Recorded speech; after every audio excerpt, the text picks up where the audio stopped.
All right, then, let's give it a preemptive like. Let's check this out from Waves. The most valuable Wuthering Waves characters. All right, let me know what's your most valuable. What do you consider most valuable for you? It doesn't have to be, you know, in terms of the exact meta, because I know people will always come with that. What's the most valuable characters for you?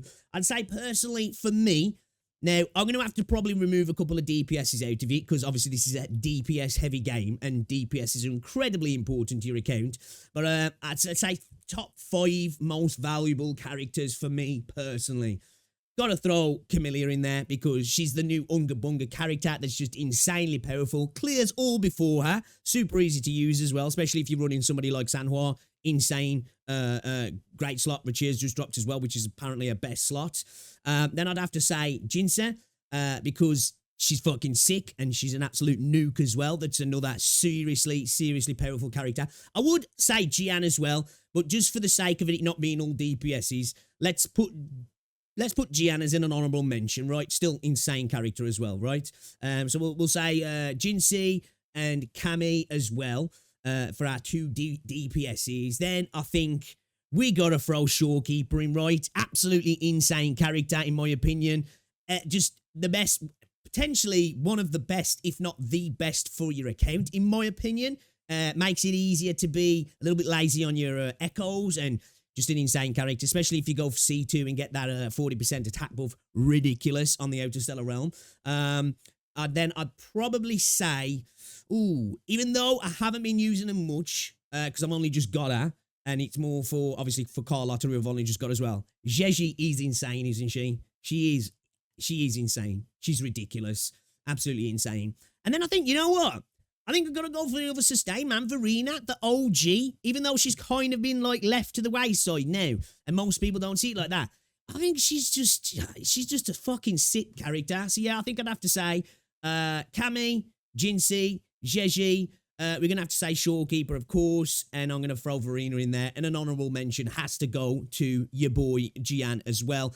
I'm going to say, as well, let me throw another honourable mention. Sanhua, insane speed in rotation for what she does for somebody like Camellia. Ridiculous, but obviously a little bit more specific, shall we say. But overall, I think those are insane characters for your account, personally. Let's see what this person's got to say then, shall we? From Waves, the most valuable characters in Wuthering Waves. Let's have a look. Top 5 most valuable Wuthering Waves All right, characters. Now, this is just my opinion, but I do think that these 5 characters provide the most value to anyone's account. Even some of their sequence nodes are completely game-changing for the team comps that they are in. Let's just get right into the list. Bottom of the again, fucking hell, you who's in there? Okay, yeah, for me, like, you know, S2, C2, whatever the fuck you want to call it, for Shorekeeper's just insane. You know, that 40% attack buff on the Outer Stellar Realm's ridiculous. A C1's not even that terrible either, actually. We'll say terrible, it's good. But, you know, C2, it's a game changer. Absolute game changer for her. List number 5 is Yohu. She's a very unique character, honestly, because she can... See, like, for me, she's a character that I get what she does. It's like Boiji, right? But I just hate the way they play. Mechanically, they just feel so clunky to me. Play the support role while also buffing the sub DPS who buffs the main DPS. It's a really unique Concerto outro skill where she has 100% coordinate attack damage amp, but also provides healing. Now, she does get better with her sequence nodes, but she's perfectly fine at S0. She's able to hold support echo sets. Makes sense. So, you know, it's totally cool. It's like, you know, we like characters like Boys, you literally can revive you. Whether it is a C6, is he? Sequence node. You know, it doesn't matter when it's a 4-star character, when they get incrementally, like, actually massively better as a character. It just doesn't matter so much, does he? That's one thing I do like about Wuthering Waves. The copies are, some of them are insane, aren't they? But not as, I guess, impactful as some other games do it. But definitely, you know, copies are important in this game, I think. And buffs coordinate attackers like Yinlin, Mortefi, Zhezhi, who have decent personal damage while setting up for the main DPS, like Jinsi or Carlotta. So she sort of just gives your team more DPS when you're setting up for your main DPS to come back on field. Plus, if you play her well, she doesn't spend too much time on field. Next up in the number 4 slot is Zhezhi. Okay. So yes, she is a 5-star. Good pick. Yeah, she's kind of insane, isn't she? She's kind of cracked, to be fair. Star limited character, which is a little expensive. Some people might be skipping her or have skipped her for a second time in a row, but I think when she first rolled around, a lot of people were happy to skip her, weren't they? I think now she's become an incredibly integral character, especially with Carlotta. Her levels of importance have just gone up. Because, like, I lost my 50-50 on Zhezhi, then obviously Shorekeeper was coming. I was like, whatever. I know what Shorekeeper's about. I'm saving for Shorekeeper now, and I've got the guarantee. And I wasn't even disappointed as well after the fact. But then when Carlotta rolled around and I saw some of the stuff what people were doing with Zhezhi as well, I was like, yeah. We got to make that happen. Let me explain why she is so valuable, especially now. Firstly, her outro skill, or her buffing mechanic as a sub DPS. She buffs Glacio damage. Calcharo stares in silence waiting for an honorable mention. And resonance skill damage. There are plenty of Glacio damage dealers who... I would say as well, extra honorable mention, Yinlin, ridiculous. If you're going to throw honorable mentions in as well, Yao, even though I'm not the biggest Yao enjoyer, I have come to really like him. Dude's insane, really, for what he is. Free character as well, so got to be thrown in there.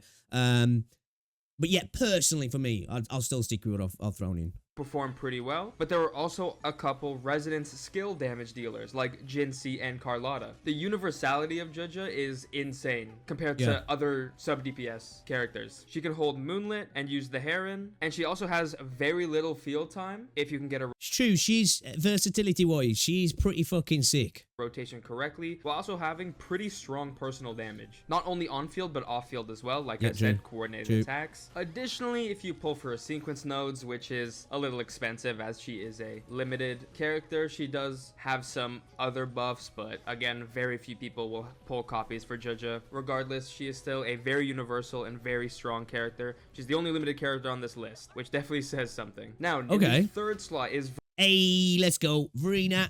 I said this from day one, man. I think people realise the quality of Verina, personally. But yeah, early days, she was cracked. She's still cracked, in my opinion. I think she's an insane character, personally. Verina. So definitely one you want on your account. But she is a standard character. So we've had a couple selectors. People have had plenty of chances to choose Verina. And she is still incredibly valuable. Now, the reason why I chose Verina instead of Shorekeeper is one, because she is standard, but also because... Shorekeeper's not on the list, bro. Oof. Okay. I suppose if you can look at it like that, I suppose value, I guess, in regards to return on investment, probably, yeah, because obviously with Shorekeeper being a limited, unless you've been stacking specifically for her, which I suggest you definitely do, in my opinion, then I can see what he's saying. But still, man, Shorekeeper's just like, she's insane. She has a much faster rotation than Shorekeeper. Like, although Shorekeeper provides a lot of decent buffs, Verina, as a support, which is... It's not just the decent buffs, man, it's the length of time, and once you get into that initial wind-up, she's one of those characters who's got a wind-up, and once you're into the full rotation, like, it's a lot quicker on the second time and the third time if the fight's still going, in going through Shorekeeper's, doing what she does, doing a concerto, introing in, outroing out, hitting the ult, doing your thing. It just happens a lot quicker, doesn't it? Very scarce role still. She still provides tons of healing, can hold support sets, and provides an ult-type damage deepen, which is one of the most valuable buffs in the game. Additionally, she has probably one of the shortest field times in the game. The rotation of her team comps are super quick, and since she is a support slot, she can be used on any team you want, regardless of who's your DPS. Man, I remember when Shorekeeper came along, I was like, is Verina going to get a bit of a rest now? Still no, like, she is like, that's why I'm hoping the Holy Maiden's just a cracked, sustained character, as somebody who doesn't care to use Zhezhi, and I'm not bothered about using a character like you, who I just want another cracked, sustained character. So I've got 3 fucking sick healers, and then I'll be a happy boy then. Yes, who's your sub DPS? And the reason why I chose her over Zhezhi and Shorekeeper is because she can do things that the other two cannot. She provides good buffs and has low field time, which makes her better than every other support in the game, to me. Although I do think Shorekeeper is very strong, I still would put Verina just above her because of that rotation speed. But that's fair. It's fair, because, rotation speed in this game is incredibly important. But I don't know, man. For me, Shorekeeper just she pips her. 1, just because what Shorekeeper does personally for me. But 2, she just gives you that little bit of you know, that ability to play a little bit loose and fast with your ex. She's great if you want to be lazy. Shorekeeper is, in my opinion. Regardless, we're gonna move on to number 2, Sanhua. Okay. So she has been and continues to be one of the most valuable characters in the game. I think she has insane. The fastest rotation. Yeah, it's ridiculous. Like, it is ridiculous, isn't it? You know, intro, E, Q, freaking alt, you're out. You know what I mean? It's ridiculous. I underestimated Sanhua for the longest time, you know, for the longest time. I never really bothered using her. And then when I started to use Cammy, obviously got Cammy, I was like, right, we're going to have to start using her now. And yeah, I really, really like. I'm so happy she's got the skin as well, because her skin is insane. It's better than Jinxie's. I don't care what anybody says. It doesn't have the premium coating. I get that. It clears Jinxie's skin, in my personal opinion. It's fucking fire.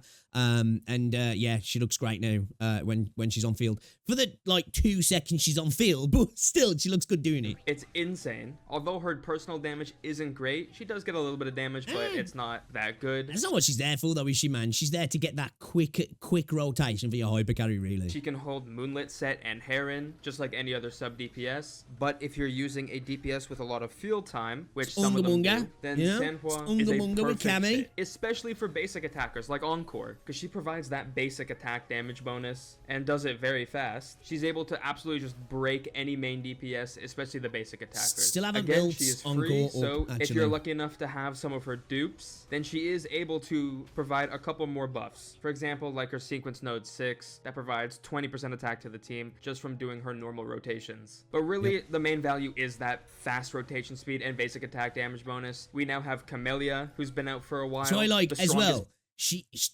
I suppose that's probably why I get more enjoyment out of using Shorekeeper as well, because that's typically the team I run short, even though Shorekeeper, like Verina, can just kind of slot in anywhere for me personally. But yeah, you know, having, you know, Shorekeeper might require a little bit more on field time, especially in that first rotation. The second rotation and whatever afterwards seems to flow nice and quick. But, you know, having that little bit of extra time and then going into Sanhua, who's literally on, off, gone. It takes away that element of Shorekeeper taking a little bit more field time. Basic attacker in the game, one of the strongest DPSs in the game. I'd say second, just behind Carlotta. Encore is very strong standard basic attacker. Ling Yang is also a basic attacker, but a little less strong. But really, she can be put in any team. She's just great. Listen, bro, we don't talk about that guy here, okay? We don't talk about that guy here. Overall. However, the number one most... Who's at number one for him? Okay, he seems to be definitely leaning into ROI, doesn't he, here? So it seems to be, you know, return on investment rather than limited just top-tier characters. We're thinking, man. What we're thinking here? What do you reckon he's going to say? I feel like this is a Mortefi guy. Honestly, I don't know. He said Verina. He said Sanhua. He said Yuhu.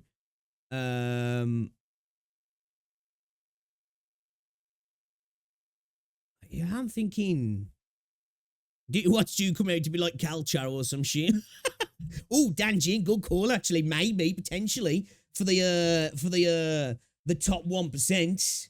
I don't know, man. I'm kind of, because I wouldn't have expected Yuhu to be in personally for me. I get it, but that's definitely a character I wouldn't expect to be in the list, you know what I mean? We've seen no DPSs though, have we? He's thrown no DPSs in here, so Jian maybe? Valuable character in Wuthering Waves, in my opinion, is Mortefi. Now let me explain why. Yeah, I was right first time then. Okay, curious. Again, Mortefi is another character that I get it. I understand it. I just don't like using the dude, though, man. First of all, he has... Until Carlotta came along, fucking gun characters sucked in this game, in my opinion. That same Sequence Node 6 buff that Sanhua provides, at 20%. He's a free 4-star character, so maybe if you're lucky enough... Okay, a big factor on this dude's...